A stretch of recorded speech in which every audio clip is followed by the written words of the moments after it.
BJP ಉಚ್ಚಾಟಿತ ಶಾಸಕ ವಿಜಯಪುರದ ಬಸನಗೌಡ ಪಾಟೀಲ್ ಯತ್ನಾಳ್ ಯಾವಾಗ್ಲೂ ನೇರ ನುಡಿ, ಬೆಂಕಿ ಮಾತಿನ ನಾಯಕ. ಯಾರಿಗೂ ಕೇರ್ ಮಾಡದೆ ಇದ್ದಿದ್ದನ್ನು ನೇರವಾಗಿ ಹೇಳ್ತಾರೆ. ಈಗ ವಿಜಯಪುರದ ಇಂಡಿಯಾ ಲಚ್ಯಾಣದ ಶ್ರೀ ಸಿದ್ದಲಿಂಗೇಶ್ವರ ಕಮರಿ ಮಠದಲ್ಲಿ ಶ್ರೀ ಸಿದ್ದಲಿಂಗ ಮಹಾರಾಜರ ಕತ್ರು ಗದ್ದುಗೆಗೆ ಲಕ್ಷ ಬಿಲ್ವಾರ್ಚನೆ, ಉಡಿ ತುಂಬುವ ಕಾರ್ಯಕ್ರಮ ಹಾಗೂ ಧರ್ಮಸಭೆಯಲ್ಲಿ ಯತ್ನಾಳ್ ಕೆಲ ಸ್ವಾಮೀಜಿಗಳ ಚಳಿ ಬಿಡಿಸಿದ್ದಾರೆ. ಜನರ ದುಡ್ಡು ತಿನ್ನೋರು ಉದ್ಧಾರ ಆಗಲ್ಲ ಅಂದಿದ್ದಾರೆ. ಅಷ್ಟೇ ಅಲ್ಲ, ತಮ್ಮ ಮಾಲೀಕತ್ವದ ಸಿದ್ದೇಶ್ವರ ಸಂಸ್ಥೆ ಆಸ್ತಿ ರಹಸ್ಯ ಬಿಚ್ಚಿಟ್ಟ ಯತ್ನಾಳ್ 450 ಕೋಟಿ ಮಾಲೀಕ ನಾನು ಅಂತ ಹೇಳಿ ನಾನು ರಾಜಕಾರಣಿ, ಸನ್ಯಾಸಿ ಅಲ್ಲ ಅಂತ ಅನೇಕ ಸ್ವಾಮೀಜಿಗಳ ಮುಂದೆಯೇ ಅಬ್ಬರಿಸಿದ್ದಾರೆ. ನಾನು ದೊಡ್ಡ ಸಂಸ್ಥೆ ಸಿದ್ದೇಶ್ವರ ಸಂಸ್ಥೆ ಅಧ್ಯಕ್ಷನಿದ್ದೀನಿ, 30 ವರ್ಷದಿಂದ ಅದೇನೆ. 1.5 ಕೋಟಿ ರೂಪಾಯಿ ಇದ್ದಂತ ಸಿದ್ದೇಶ್ವರ ಸಂಸ್ಥೆ ಅವತ್ತು ಗೌರ್ಮೆಂಟ್ ವ್ಯಾಲ್ಯೂಯೇಷನ್ ನಾವು 2 ವರ್ಷ ಹಿಂದೆ ಇಡೀ ನಮ್ಮ ಸಿದ್ದೇಶ್ವರ ದೇವಸ್ಥಾನದ ಎಷ್ಟು ಆಸ್ತಿ ಅಂತ ಹೇಳಿ ವ್ಯಾಲ್ಯೂಯೇಷನ್ ಮಾಡ್ತೀವಿ. ಇವತ್ತು 465 ಕೋಟಿ ರೂಪಾಯಿ ಆಸ್ತಿ ನಾವು ಮಾಡೀವಿ. ನಾವೊಬ್ಬ ಸನ್ಯಾಸಿ ಅಲ್ಲ, ನಾವೊಬ್ಬ ರಾಜಕಾರಣಿ. ಸ್ವಾಮಿಗಳ ಜೋಳಿಗೆ ಅಂದ್ ರೊಕ್ಕ ತಿನ್ನುವಂತ ಕೆಟ್ಟ ಚಟ ಯಾರಿರ್ತದೆ ಅವ್ರ ಮನೆ ನಟ್ಟವಂಶ ಆಗ್ತದೆ.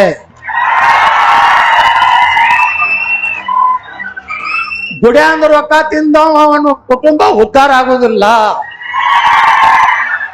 ಇಟ್ಟು ನಾವು ತಿಳ್ಕೋಬೇಕು.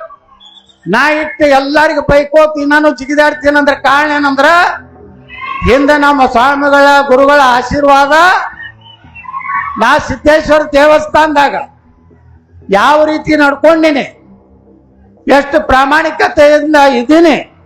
ನನಗೂ ಒಂದು ಅಪವಾದ ಬಂದಿತ್ತು ಗುರುಗಳ. ನಾನು ಬಂತಾಳ ಸ್ವಾಮಿಗಳ ಕಾರ್ಯಕ್ರಮ ಮಾಡಿದಾಗ ಕೆಲವೊಂದು ಮಂದಿ ಇರ್ತಾರಲ್ಲ, ಯಾವ ಊರಾಗ ಇರುದಿಲ್ಲ.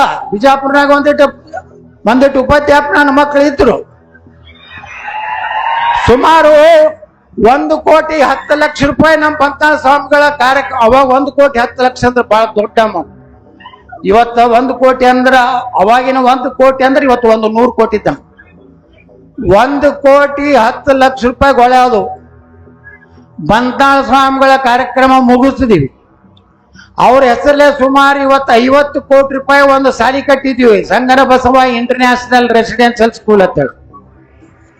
ಇವತ್ತು ಅದರಿಂದ ಇವತ್ತು ಬಂತನಾಳ ಸ್ವಾಮಿಗಳ ಒಂದು ಆಶೀರ್ವಾದದಿಂದ ಒಬ್ರು ಯಾರೋ ಹೇಳಿದ್ರು, ಏನು ಬರೆದ್ರು, ಬಂತನಾಳ ಸ್ವಾಮಿಗಳ ಜೋಳಿಗೆ ಯತ್ನಾಳ ಗೌಡ್ರ ಗ್ಯಾಂಗಿಗೆಲ್ಲ ಹೋಳಿಗೆ ಎತ್ತಬಾರ್ದು. ನಾ ಹೇಳಿದೆ, ಆ 1,10,00,000 ರೂಪಾಯಿ ಏನೋ ಜನರ ಲೆಕ್ಕ ಐತಿ. 1 ತಿಂಗಳು ನಾನು ಸಿದ್ದೇಶ್ವರ ದೇವಸ್ಥಾನದ ಆಫೀಸ್ನಲ್ಲಿ ಎಲ್ಲ ಲೆಕ್ಕಪತ್ರದ ಯಾರು ಸಂಶಯ ಇದೆ ನಮ್ಮ ಮೇಲೆ, ಯಾರ ಅವ್ಯವಹಾರ ಆಗೈತೆ ಅಂತ ಹೇಳ್ತೀರಿ, ಅವರು ಬಂದು ಲೆಕ್ಕ ನೋಡ್ಬೇಕು.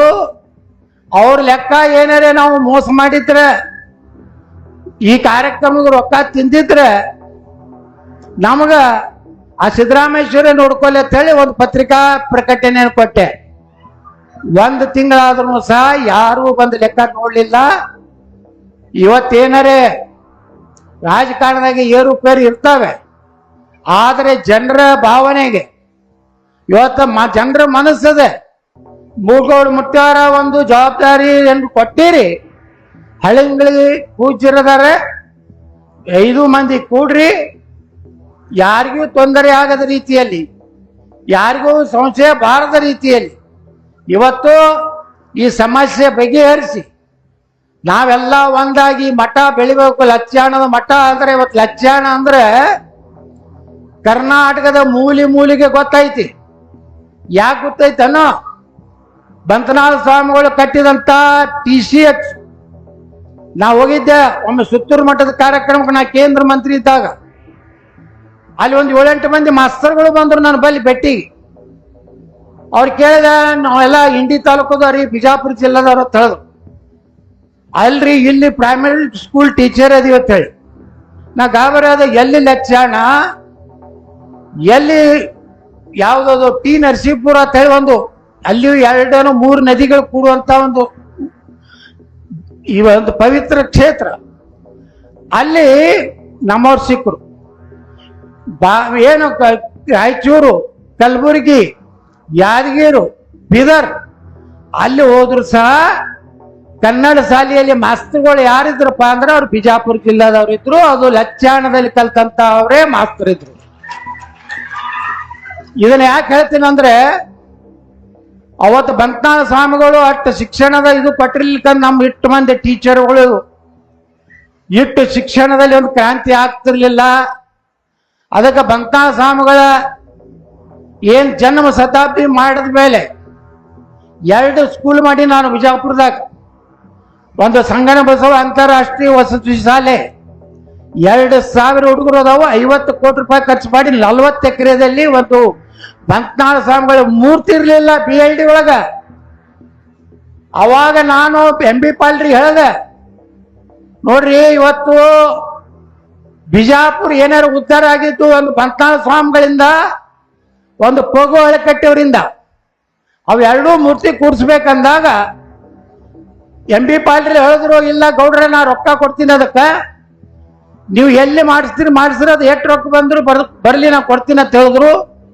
ನಾವು ಸಿದ್ದೇಶ್ವರ ಗುಡಿ ಕಮಿಟಿ ಅವರು ಹೋಗಿ ಜೈಪುರದಲ್ಲಿ ಬಂತ್ನಾಳ ಸ್ವಾಮಿಗಳ ಏನೋ ಒಂದು ಮೂರ್ತಿ ಸುಮಾರು 5 ಲಕ್ಷ ರೂಪಾಯಿನ ಅವಾಗಿನ ಕಾಲಕ್ಕೆ ಮಕರಾಣ ಕಲ್ಲಿನಿಂದ ಮೂರ್ತಿ ಮಾಡಿಸ್ತೀವಿ. ನಮ್ಮ ಸಂಸ್ಥಾದಾಗ ಒಂದು ಇರ್ಲತ್ತೇಳಿ ನಾನು ನಮ್ಮ ಶಾಲೆಯಾಗ ಒಂದು ಅಂತೇಳಿ ಅಲ್ಲೇ ಒಂದು ಅದು ಬಹಳ ಒಂದು 1.5 ಲಕ್ಷ ರೂಪಾಯಿ. ಆ 2 ಮೂರ್ತಿಗಳನ್ನ ಜೈಪುರ ಕೊಟ್ಟು ಬಂದು ಇವತ್ತು BLD ಒಳಗ ಬಂತ್ನಾಳ ಸ್ವಾಮಿಗಳ ಅಸ್ತಿತ್ವ ಐತಿ ಅನ್ನುವಂಥದ್ದನ್ನ ಸಂದೇಶವನ್ನ ಕೊಡ್ಲಿಕ್ಕೆ ಕಾರಣ ಯಾರಪ್ಪ ಅಂದ್ರೆ ಷಡಕ್ಷರಿ ಶಿವಯೋಗಿ ಸಿದ್ದರಾಮೇಶ್ವರ ಮಹಾಸ್ವಾಮಿಗಳು. ಯಾಕಂದ್ರೆ ಇದು ಕರೆಕ್ಟ್ ಮಾತಾಡೋದೇ ಇಲ್ಲ, ಎಲ್ಲರೂ ಬರೇ ಸಾಪ್ ಸೂಪ ಎಳೆದು ಅದನ್ನ ಕೆಡಿಸ್ಬೇಕತ್ತಾರೆ. ಇವತ್ತು ನೋಡ್ರಿ, ಯಾವುದೇ ಒಂದು ಪೀಠ ಯಾರು ಸಿಲೆಕ್ಷನ್ ಮಾಡ್ತಾರಲ್ಲ ಆ 5 ಜನ ಬಿಟ್ಟು 5 ಜನರಿಗೆ ಸಂಪೂರ್ಣ ಅಧಿಕಾರ ಕೊಟ್ಟಾರೆ. ಇಡೀ ಎಲ್ಲ ಪೂರ್ತಿ ಅದು ಬಿಟ್ಟು ಇದನ್ನೆಲ್ಲ ಬಿಟ್ಟು ದಂಗಾಲೇಶ್ವರ ಸ್ವಾಮಿ ಒಬ್ಬನ ಯಾರೋ ತಗೊಂಡು ಬಂದು ಅವನ ಮಧ್ಯಸ್ಥಿತಿಗೊಳಗೆ ಇವತ್ತೇನು ಮಾಡ್ಯಾರಲ್ಲ. ನಾ ಹೇಳ್ತೀನಿ, ನಾನು ಓಪನ್ ಆಗಿ ಅವಾಗ ಹೇಳೀನಿ, ಪಾಪ 3000 ಮಠದ ಸ್ವಾಮಿಗಳಿಗೆ ಏನ್ ಅದಾರಲ್ಲ ಜಗದ್ಗುರುಗಳು, ಅವ್ರಿಗೆ ಇಟ್ಟು ತೊಂದರೆ ಕೊಟ್ರು, ಕಣ್ಣೀರು ಹಾಕಿದ್ರು. ಕಡೆಗೆ ಹುಬ್ಳಿ ಧಾರವಾಡದ ಎಲ್ಲಾರು ಭಕ್ತರು ಹೋಗಿ ಹಾನಗಲ್ಗೆ ಹೋಗಿ ಕಾಲು ಹಿಡಿದು ಮತ್ತೆ ಕರ್ಕೊಂಡು ಬಂದ್ರು. ಆ ಮಠ ಹೊಡಿಬೇಕಂತ ಪ್ರಯತ್ನ ಮಾಡಿದ್ದಾವ ಸ್ವಾಮಿ. ಮುಂದೆ ಸಿರಟ್ಟಿ ಫಕೀರೇಶ್ವರ ಮಹಾಸ್ವಾಮಿಗಳ ತೊಬ್ರು, ಅವ್ರಂತೂ ಪಾಪ ದೇವ್ರಿದ್ದಂಗೆ ಅದಾರ. ನಾನು ನೋಡೀನಿ, ಅವ್ರು ಏನೂ ಮಾತಾಡಿದ್ರೆ ಸುಮ್ಮನೆ ನಿಂಗೆ ಕುಂಡಿರ್ತಾರ. ಅಲ್ಲಿ ಟೊಪ್ಪಿಗೆ ಹಾಕ್ಬಿಟ್ಟ, ಏನ್ ಮಾಡೋದು ಗೊತ್ತಿಲ್ಲ. ಇದು ಟೊಪ್ಪಿಗೆ ಹಾಕೋ ಗಿರೇಕಿ ಐತಿ. ಅದಕ್ಕೆ ಇವರು ಸಿಲೆಕ್ಟ್ ಮಾಡಿದ್ದನ್ನ ನಾವು ಇಲೆಕ್ಟ್ ಮಾಡೋದಿಲ್ಲ ಅಂತೇಳಿ ಸಂದರ್ಭದಲ್ಲಿ ಹೇಳ್ತಿಲ್ಲ. ಅದಕ್ಕೆ ನಾ ಅವ್ರಿಗೆ ವಿನಂತಿ ಮಾಡ್ಕೋತೀನಿ, ಅವ್ರೇನು 2 ಸ್ವಾಮಿಗಳಿಗೆ ಎಲ್ಲರೂ ಕೂಡ್ರಿ, ಮೂಳ್ಕೋಡ್ ಅಜ್ಜವ್ರನ್ನ ನೀವು ಮಧ್ಯಸ್ಥಿಕೆ ಮಾಡಿರಿ. ಅವರ ನೇತೃತ್ವದಲ್ಲಿ 5 ಮಂದಿ ಸಮಿತಿಯವರು ನೀವು ಯಾರನ್ನ ಎಸ್ತೀರಿ ಅದಕ್ಕೆ ನಾವೆಲ್ಲ ಕೈ ಮುಗಿದು ಪಾದ ಪೂಜೆ ಮಾಡಿ ಅವನ್ನ ಸ್ವಾಗತ ಮಾಡ್ಕೋತೀವಿ ಅಂತ ಹೇಳಿ ಎಲ್ಲರ ಪರವಾಗಿ. ಎಲ್ಲಾರ್ದು ಕಬಲ್ ಐತಲ್ಲ, ಇದಕ್ಕ ಕಬಲ್ ಐತಲ್ಲ ಎಲ್ಲಾರ್ದು.